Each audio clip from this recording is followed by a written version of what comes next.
Let's talk.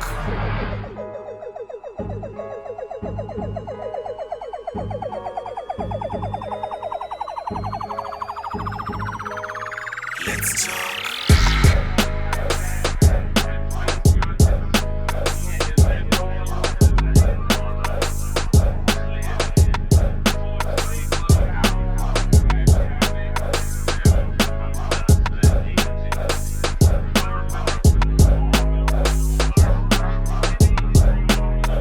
Let's talk.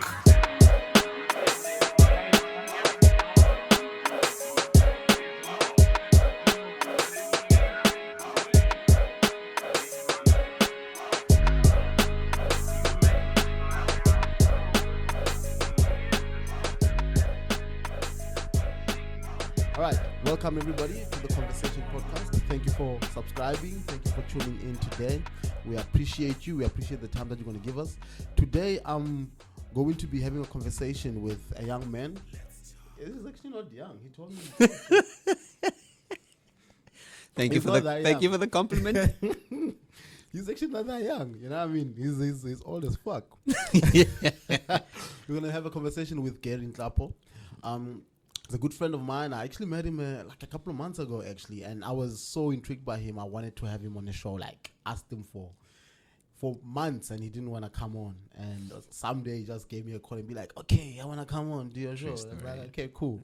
But now I'm upset, man, because you come to my show and you look way hotter than I do. You dressed much nicer. There should be a rule against that. You can't just come to people's show and fucking Just like, this is me. Shit, look at me.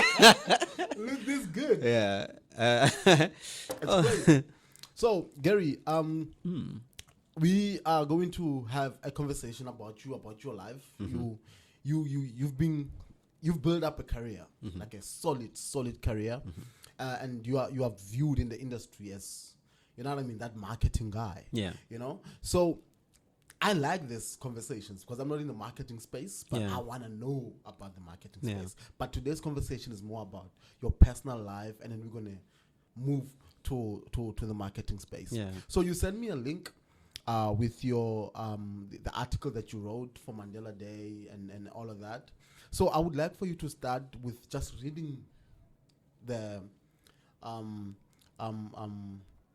article. Just Sure. take your time, read the article, because that's your story. You Yes. know what I mean? And Yeah. then we take it from there. Yeah. Yeah. When Man, you're ready, you can just do that. Sure, I will. I think I'll get to it in a second. Yeah. Firstly, thank you for having me. Yeah. I really feel honored. Yeah. So I'm really grateful to be here. And I think secondly, thank you for the compliment, you know, that I'm known as that marketing guy. I think when I write these articles, I'd love to see myself as that marketing guy until only a few people read it, you know, and then it gets shared. And but so I'm really grateful for the place that I've been in. And T-Man, I think a big thing for me about leadership and marketing is really that I say this a lot in my articles. Marketing is really a management of perception.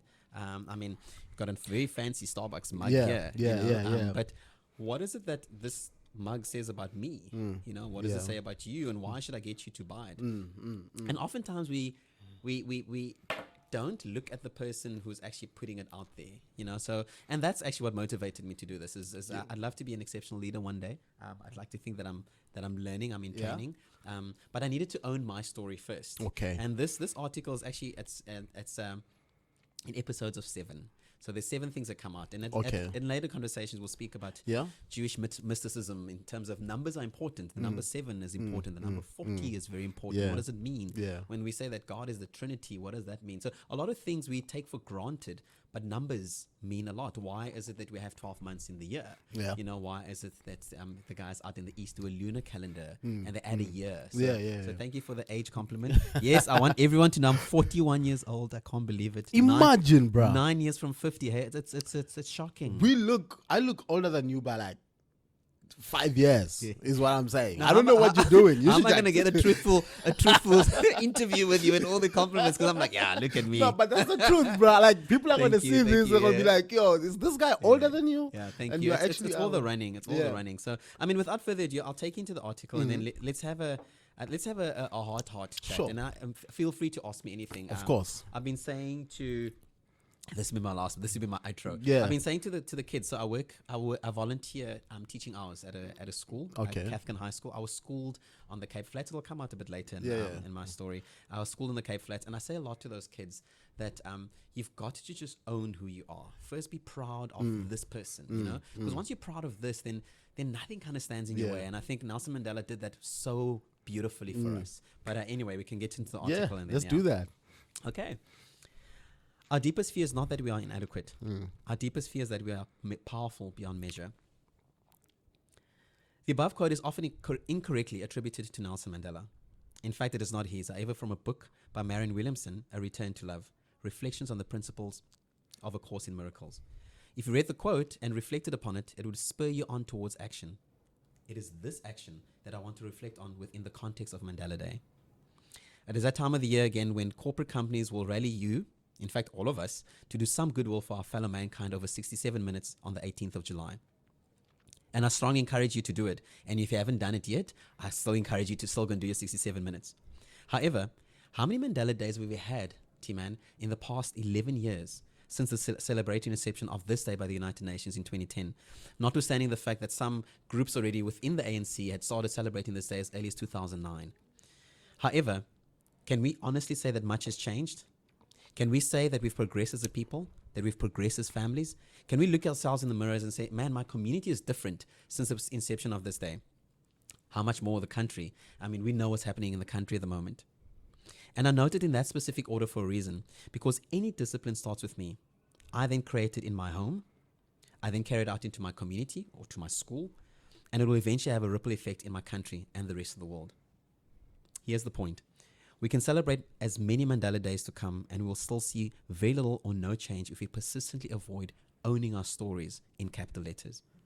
I love leading brands that communicate the brand story so articulately that it invokes a strong call to action, as we call it in marketing, that I ask myself, damn, why didn't I buy into that brand ages ago?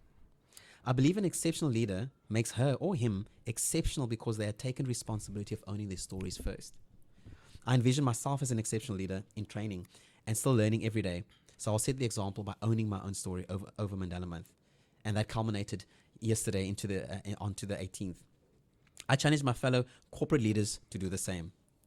So, as we said in the beginning, it all starts with who am I and what am I about? Purpose. What does my track record say about me? Integrity. And where I fall or fell short, I own it publicly and I make every means to rectify it. How do I lead better? Restoration. Where are my developmental areas? Reconciliation. And I rise above them consistently. What is my audacious time frame with necessary growth gates as measurables? In becoming an exceptional leader, I call this ambition. How do I add value to those I lead and the brands I work on so that they can do the same? I call that empowerment. And what is the overall goal of doing all of this? That's freedom. Freedom from our own fear. Why? Because it's our deepest fear. It is our deepest fear. It's not that we are inadequate. Our deepest fear is that we are powerful beyond measure. It is our light, not our darkness, that most frightens us. As we are liberated from our own fear, our presence, owning our stories and overcoming, automatically liberates others. After all, Ubaba Nelson Mandela owned his story, and aren't we all forever grateful that he did? Watch this space, and there's lots more of these stories coming out, and exceptional leadership stories. And that was the article. Yeah. Oh man. I was blown away by it when I received it, because I read through it and I was like, so you want to come out, you want to tell your story, you want to own it, you want to own each and every part of your story, the mistakes, the good, the bad. You just want to put it out there, so that it doesn't come back to you when you're trying to progress in life. Oh, I didn't think of it that way actually, and that's a very good place to start. I suppose so. The blunt answer to that is yes. Yeah. This is the reason why I'm doing it. And I know I'll be faced with why now. You know, why only now? Yeah, because that's the next question actually. Yeah, no, why true. now? Yeah. So let's start with the timing. Yeah. Tsepo, I've been blessed so much. I can't even begin to tell you. Why now? Because I'm now in a position where I have a following. And when I say I have a following, I'm not referring to the number of people on my Instagram page. Yeah. I'm not even on Facebook anymore. Yeah. I'm not referring to the number of people that read my LinkedIn articles, or the fact that I could name drop and say that, hey man, I lived with Eusebius Mackenzie in Oxford. Yeah. You know, or I could say that I share space with Nandi. Yeah. But I'm at a point where I know I can make a difference. And if I made a difference with you, you'll make a difference with our viewers, whoever's listening to this podcast, you know, and imagine the ripple effect. So I just got tired of dark cloud being thrown over me. Oh yeah, but you were like this. Oh yeah, but you were like that. And that's why I specifically started this article with looking at who am I? What's my purpose on earth? Why am I here? Yeah. So I literally had to go back to Gerry Nhlapo. Yeah. From Elalini, you know, in the Eastern Cape, In the and Eastern start Cape. there, Yeah. and literally like start rebuilding my life and saying, who am I? What am I about? Yeah. Why am I on earth? In preparation for this interview, I had to ask myself, when did I realize what it is I want to do with my life? And I remember that day like it's yesterday. I was 9 years old, I was on a bus from Queenstown. So where I'm born, it's rural Eastern Cape. I'm born in Midford. Queenstown's 2 hours outside of East London, away from the coast, inland. Digression. Queenstown actually is one of the best towns in South Africa. It was also the place where the ANC first had their... the ANC had, I'm told the ANC had one of their first meetings there. Yeah. And we'll come back to the ANC a bit later, but this is not a political platform at all. Yes. Having said that, Queenstown, 9 years old, coming back from school, and then I was in the bus. And we were going home, and it's 50 kilometers from Midford to Queenstown. In the bus, and as a 9-year-old, I was like, why am I here? Why was I born into this family? And by then, my mother and father I was the 7th child, biological child. Wow. Yeah. Yeah. That is I'm the baby. Yeah. I'm the last born. the last Seventh. born. Yeah. So I was like, my siblings are all older than me. I mean, some of my siblings are as old, they could be my parents. So I asked the question, what is this life all about? Why am I here? Why me? Why am I called my name? What does that mean even? Who thought of that name? Why am I Nhlapo? And this is what the story is about. That beautiful child progressed in life very quickly, went to school, was exposed to a lot of opportunity. Yeah. And the one thing that's a single thread in that is education. Yeah. And for that, I can never, ever, you can say whatever you want about my parents, but that one thing, education is actually what puts me in this position now. So your parents took you to school. They made sure that you go to school. Yeah, 100%. We come from a family where education was it. We come from an impoverished family. Yeah. You know, we used an outside loo. We call it a long drop. Yeah. Yeah, it's a few meters from the home. We have those in Limpopo as well. Yeah. Oh, okay. Awesome stuff. So you do. So I'm speaking to the converted. Yeah. And I love that upbringing because it keeps you humble. Yeah, it does. And still, when I go home, it's it. My mom actually doesn't want that house touched. Yeah. You know, we're literally trying to do refurbishments now. I mean, my mom's 85. Yeah. But she doesn't want it touched. You know, She knows what she knows. She knows what she knows. Yeah, And she isn't doesn't, it? it's going to complicate Isn't her it? life to learn new stuff. So Yes. she just want to keep it that way. Definitely. Yeah. So that little boy, that 9-year-old, who already by then had a lot of issues. I mean, Yeah. there's sexual abuse there. Oh, man. There's witnessing, like going from families to families. There's a lot of racial. I don't want to call it racism, but it's like I'm racially undefined Yeah. because I am Zulu, but I live in the Eastern Cape. I live in the Eastern Cape, in rural Eastern Cape. I can't speak Xhosa. I battle speaking Xhosa. I converse with my friends in Afrikaans because that's the language you speak at home. Yeah. But one of two, I don't want to call us colored because we weren't colored. Yeah. There was another colored family, the Boer family, you know, literally in the same road we were in. Yeah. But we were as dark as hell But compared to let's those talk, guys. Why did you speak Afrikaans? Oh, that's sure. So thank you for these questions. My father is born in the Free State. He's from Rates in the Free State. My dad's story is actually quite interesting. He was postmaster. He's one of the first black postmasters in South Africa. Okay. In Kroonstad. My dad's role was to, I want to call it planting post office, but the grammar actually escapes me. But his job was to open up post offices in either quasi-colored or black townships. So because my father could speak Afrikaans very well, he could speak Sesotho, and his command over English was impeccable. Okay. So my father's born in Reds, comes from a family that loves education, and his father before him was actually a school principal, I'm told. I actually brought a book here that my cousin wrote. It's called The 3 C's, change. I forget the other C's, but anyway, the book is here. My cousin writes it, and he actually gave me insight in terms of a lot to my dad. Yeah. When I'm born, my father's 54.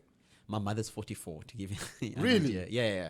So Your Afrikaans father is was 54 and your mother was 44. That's they had when me. you were born. I was born, in 1980. Wow. Yeah. Yeah. So why Afrikaans? My dad as you'll know, a lot of people from the Free State, they speak either Sotho or Afrikaans. Yeah. So my dad spoke Afrikaans to us at home.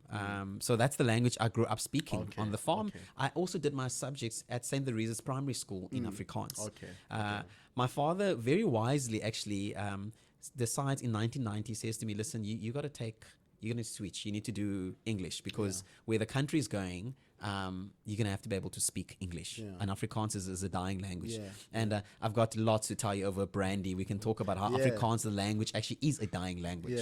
Yeah. But in any event, so my father introduces me to English. And here I learn about Ernest Hemingway because I start reading a lot of books on Ernest Hemingway. So I leave the Afrikaans books. I've always loved reading, but I had to switch. Today, my Afrikaans is poor. I speak English now as a first language. Yeah. So that's why I spoke Afrikaans at home, just because of my father. Okay, all right. So this beautiful boy, 9-year-old, that's kind of progressing in life. I literally get to a point where I've grown so much and so much has happened. I discover that, oh man, I can actually have sex. How old were you? I had to jump to that. I was the first time I had sex, I think I was 24, 25. I missed. My God. 24, 25. Yeah, I lost my virginity 24, 25. That's a late bloomer, bro. It's very late. That's it's very late. But having said that, it's not because I was innocent. Yeah, I come from a very strong church, church family. And when I say church, I mean my parents, my mother, is very strong in the Pentateuch, which is the first 5 books of the Old Testament. So I'm literally like a black Jew, if you may. So we celebrate this the Shabbat. Okay. With So you celebrate that? We do, to this day. To this day, I've actually restarted. So I you must say kosher? no, I'm not Jewish. I've had a Jewish girlfriend. but I'm not Jewish. Oh, okay. So we celebrate the Shabbat and we sort of follow things like this in the Old Testament, like the men in my mom's church don't shave their beards. We don't eat pork. Funny enough, I'm allergic to pork. That's probably the only reason why I don't eat pork. And the story goes on. But the point I'm trying to get to is this, that I blossomed late in life. I had no experience with women at all. And the point that I was trying to get to, the final one, we can always work our way back, is I got married quite late as well. I was 35 years old when I got married. Okay. And Is that late? Okay. Good question. I think for a man at the backdrop of 4 children already at the time, from 2 different relationships. So that is, for me, that was late. So my priorities kind of in life was education, career, and then family was sort of there. Yeah. Which is quite a sad thing, because you would have heard me mention abuse earlier, but one of the reasons why I feared away from committing is my mom and dad, albeit beautiful relationship, married 52 years by the time my dad passed on. When my dad passed on, my mom said something to me that shocked me forever. She said, out of 51 years of marriage, she could only remember 1 happy year. You lie. I'm serious. So the whole... Let's talk. Did you send me a picture? Did you take a picture of it? Hey, how's it going? That's shitty. That's Who's going to tell me shit? I don't know what I said. Oh, is it? Oh, I was wondering who's Shedley. I wasn't sure. I was thinking, is someone still coming? I saw you coming in. I wanted to look. Naturally, be like, hey, how's it going? Oh, okay, awesome.